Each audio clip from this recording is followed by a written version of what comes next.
Okay, Emerson Valley School, thank you very much for sending in your questions. There's certainly lots of them for us to discuss and talk through.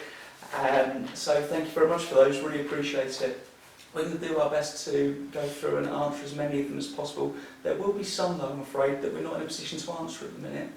We're still shaping September and what it will actually look like. We've got some plans, but there's still a bit of fine detail we need to sort out. So if we don't answer your questions, you will find out the answers to them in September. And there's also, as I'll talk through again in a minute, the website and our transfer and transition resources. Please make sure you take a look at those. So just before we start going through your questions, just to remind you of who we are. My name's Mr Davis, I'm assistant head teacher and I look after transfer and transition. And my name's Mr Holmwood and I'm head teacher. I'm Miss Arkeson, I'm your progress leader. And I'm Miss Ellen, head of Year 7.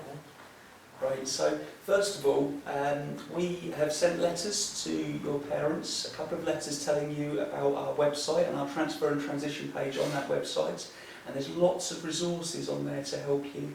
There's an introduction video, there's videos by students telling you about different aspects of life at Shenybrook End School. There's a welcome booklet for students as well as a welcome booklet for parents. So please make sure that you take a little bit of time to look through those and read through those, ideally with your parents or your carers, because they actually answer a lot of the questions that we've got on here.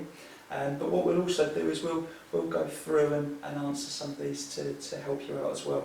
I'm going to hand over to Mr Holmwood now, who's going to talk about, I suppose, what's going to be different in September, not just for you, but for all our students here at Shenybrook End School. Thank you, Mr Davis. So, welcome. Thanks very much for watching.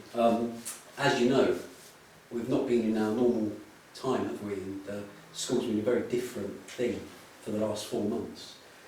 And although I'm really pleased that everybody can come back to school in September, we have to do that in a different way than usual to keep everybody safe. Now, your parents will have had a letter from me explaining all of this, but I'm just going to let you know that you will come to school on Thursday the 3rd of September and you'll come in as a year group for that one day. The sixth form will be in that day, but they'll be in another part of the building. And so you'll be the only year group from the lower part of the school that will be in that day. So you can take the time to find your way around, to get to know the people that you need to get to know, and to make sure that you're ready for the following week. Because you come in on Thursday the 3rd of September for one day, and then because all the other year groups are coming back gradually to get used to how everything's going to be, your proper start date, from which you then carry on coming in every day, will be Tuesday the 8th of September. So that Thursday the 3rd of September is a bit of a transition day, a bit of a get to know you day, and then on the Tuesday the 8th of September you start coming in to school. Now we're having to keep year groups separate around the school building, and one of the guidelines that we've been given is to organise the day around what's called a staggered start. It doesn't mean you have to walk funny, it just means that you come in at different times from other year groups. Now we're going to be asking you to come in at 8:20, and we're going to be asking you to come through the gate, ideally that is opposite the Oak Tree Centre on Shenybrook End. If you live over at Tattenham or Westcroft and you want to come in for the other end of the building, that's fine. You just have to walk around the back of the school building where the field is to get to the hardcore area that is at the end of what we call phase 4. And you're going to wait there with your year group, and teachers will come and will help you then to get into the building. When you do come into the building, one of the things that will be organised is that you wash your hands as you come in. And then you're going to spend a lot of time with your form tutor on the first day that you come in, and then when you get to your timetable, you'll start spending quite a lot of time with your form tutor group. Because we need to reduce the amount of movement around the building, you're going to be in a few areas for quite some time with your tutor group, with teachers changing and coming to you. And that's our way of making sure everyone can stay safe. Now, you start slightly earlier at 8:20 coming into school. Normally, you'd start coming in at about 8:25 and the school bell will go at 8:35. But the good news is, or you probably think it's good news, is you get to leave a bit earlier as well.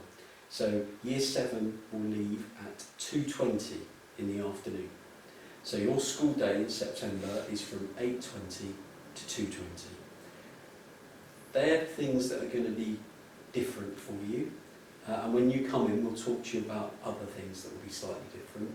But for now, I think that's the key message that you need to hear, where you need to be, when, and how you're going to be safe around the building. I think I'm just going to add one more thing while I think about it, because you'll probably be thinking, what am I meant to be wearing? Well, we're looking forward to seeing you as Shenley Brook End School students in your Shenley Brook End School uniform. And you'll be wearing that uniform every day, apart from days when you have PE, where we're going to say it's fine for you to come in your Shenley Brook End School PE kit. And the reason for that is then we haven't got to organise changing facilities for you. And that's another part of keeping you safe. So I hope that all makes sense, and look forward to hearing the other answers to the questions that you have. So some of the first set of questions are all to do with lockers, so I can answer those for you. So lockers, when we first come in September, we won't be able to allocate those to start with. We will have to wait until Mr. Holman gives us the green light to say that we can allocate them, but you will have a letter coming out to you to state lockers are available, and if you'd like to put your name on the list, then you will be able to do that. There isn't enough lockers for every single student in year 7, 300 of you, so it will be a first come, first served. Now, what I do suggest is if you do get a locker, then you can share it with your friends. Some of them are big enough to be able to fit 2 PE kits in, as well as coats and your trainers. So it's £5 to have a locker. You keep that locker all the way through from year 7 all the way through to year 11, unless you no longer require them. You can return the key back to us and we can allocate it to somebody else. So one of the other questions was, will you be able to keep all your stuff in there? Of course you can. I recommend that you put your coats in there, your bags in there, your PE kits in there. You won't be able to go and collect anything during the lesson time from them, so you'll have changeover time, break time, lunch time to collect anything you need to do. I wouldn't advise keeping your phone in there. It's best to keep that on you. It's actually, or even actually keeping it at home, that's ideal, even better. So, lockers, it's your responsibility. I will say some of the year 7s this year have actually put some pictures on the inside of their locker doors, which is quite nice. They've personalised them a little bit, so you're more than welcome to, as long as it's on the inside and not on the outside of the lockers. The next set of questions are to do with lunchtime. So you won't actually get a school lunch card. When we start in September, we will be organising for you to have your biometric finger scanning.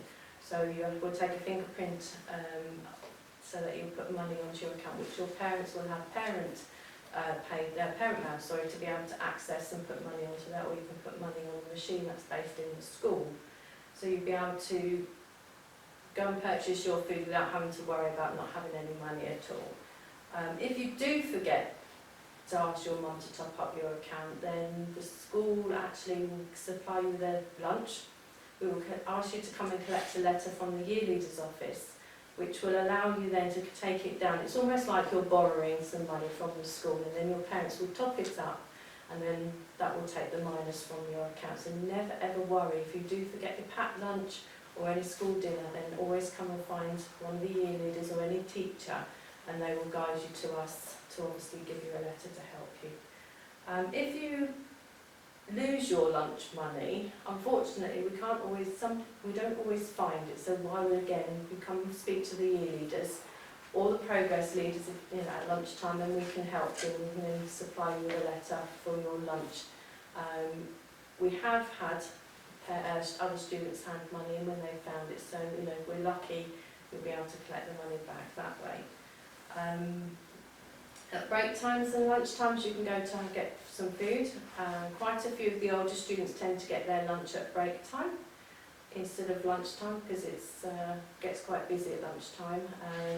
But for the first few weeks, year 7s will be having their lunch a little bit early. I'm just clarifying that with Mr. Holmwood still, as we normally do, just so that you obviously take a little bit longer. There's so much choice of food within our canteen. If it's a rainy day, now we don't make you go outside whether it's sunshine or rain. The Year 7s will be allowed to go and sit in the theatre eventually to have their lunch. Well, that will be your place. None of the other year groups will be allowed to go in there, so you'll be able to sit in there.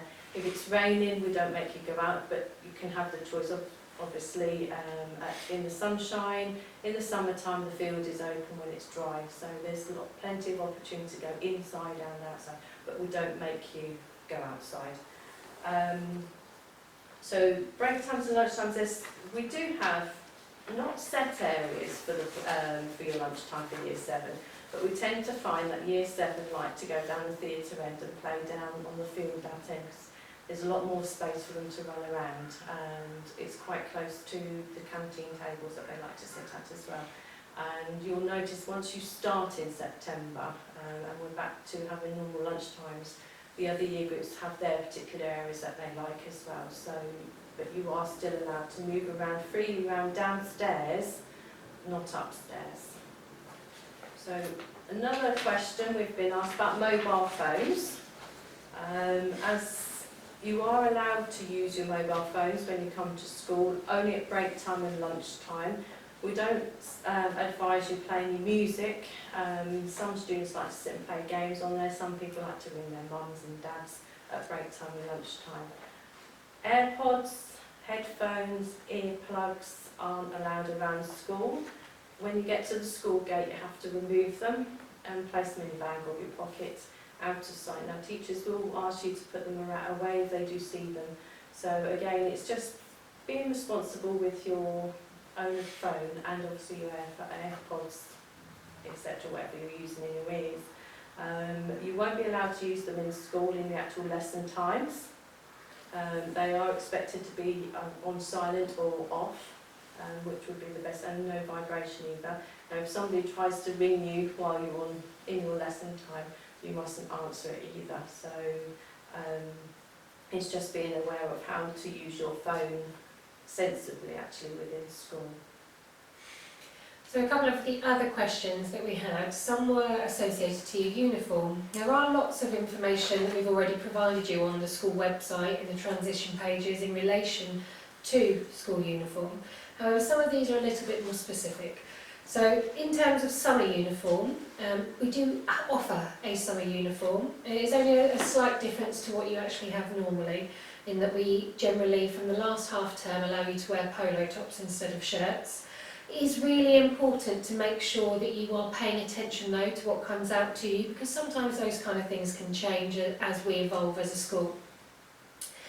In terms of hair colours and hairstyles, so any natural hair colours are acceptable within school. So we prefer for you to keep those in place and not to go for extreme colours or extreme cuts.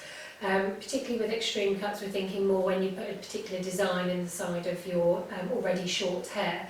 We like to try and keep it relatively uniformed if possible. We feel that the uniform is really important in our school. It's part of who we are. It's about preparing you for later life. It's about making sure that we remain professional and that our focus is very much on our learning but belonging to part of the school. So it's really important to us that you do wear your blazers.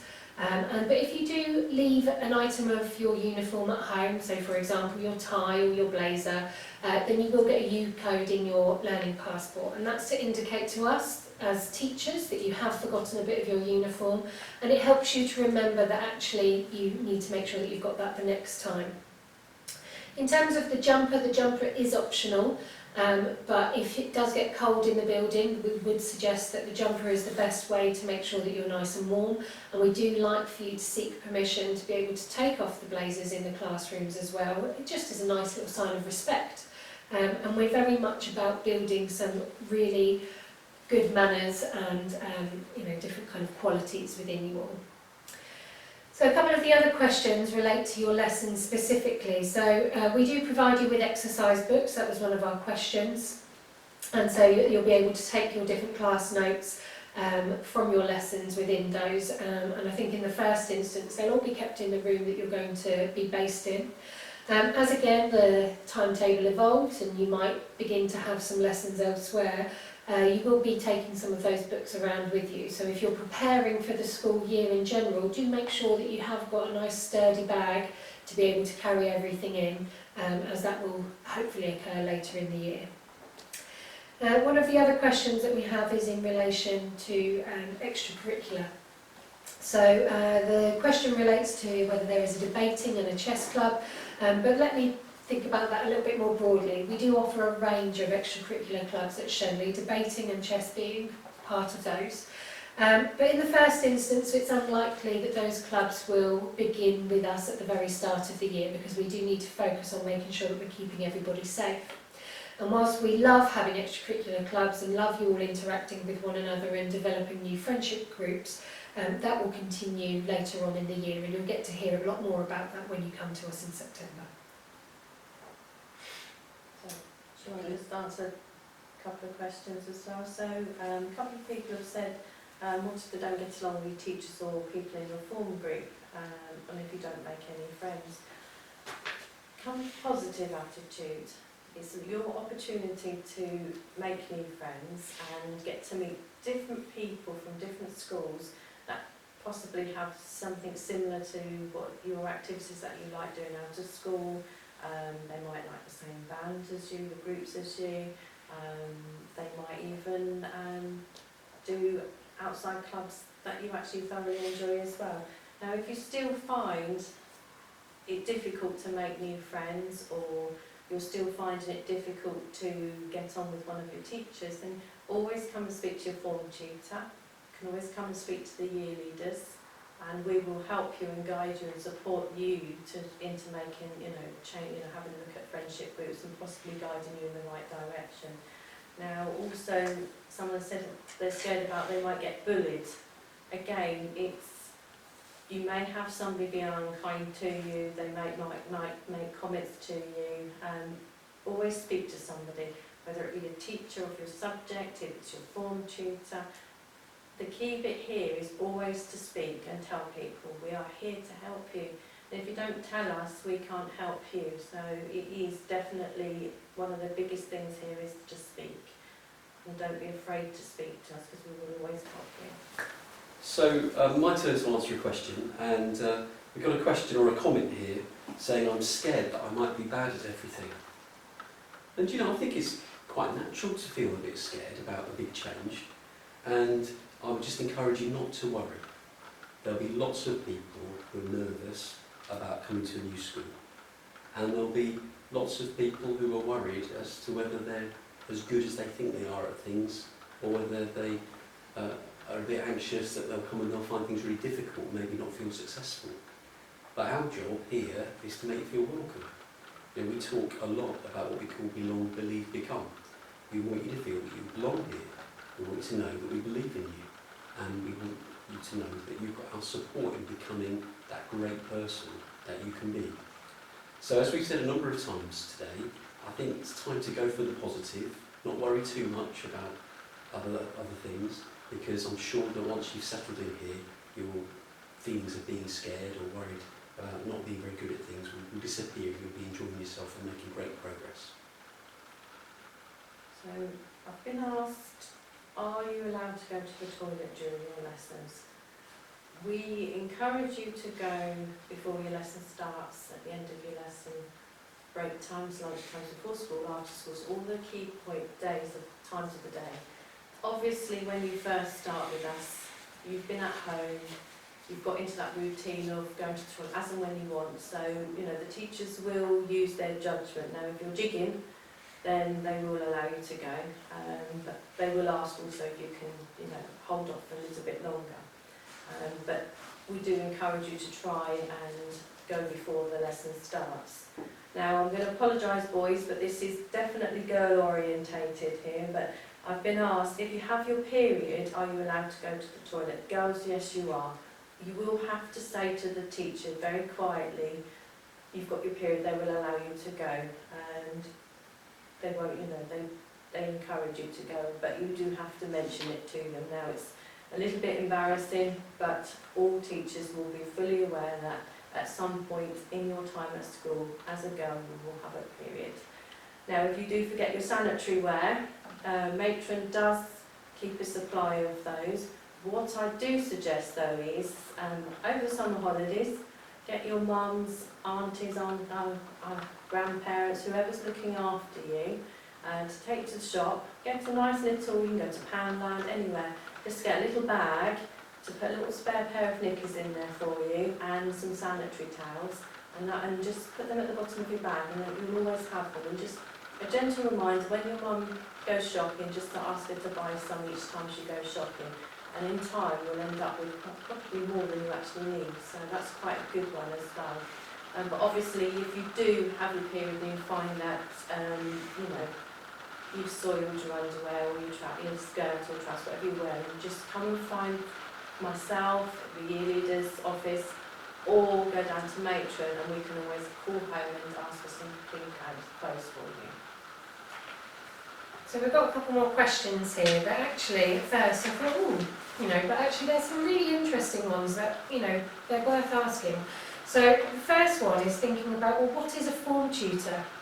And that, I think, for me is just, you take it for granted, don't you, it being in a secondary school, that everyone knows what that role is. And actually your form tutor is almost very similar to the teacher that you'll have spent all of your time with the last year in primary school. So it's the person that you'll see every single day, every single morning, that has a real vested interest in your progress at school.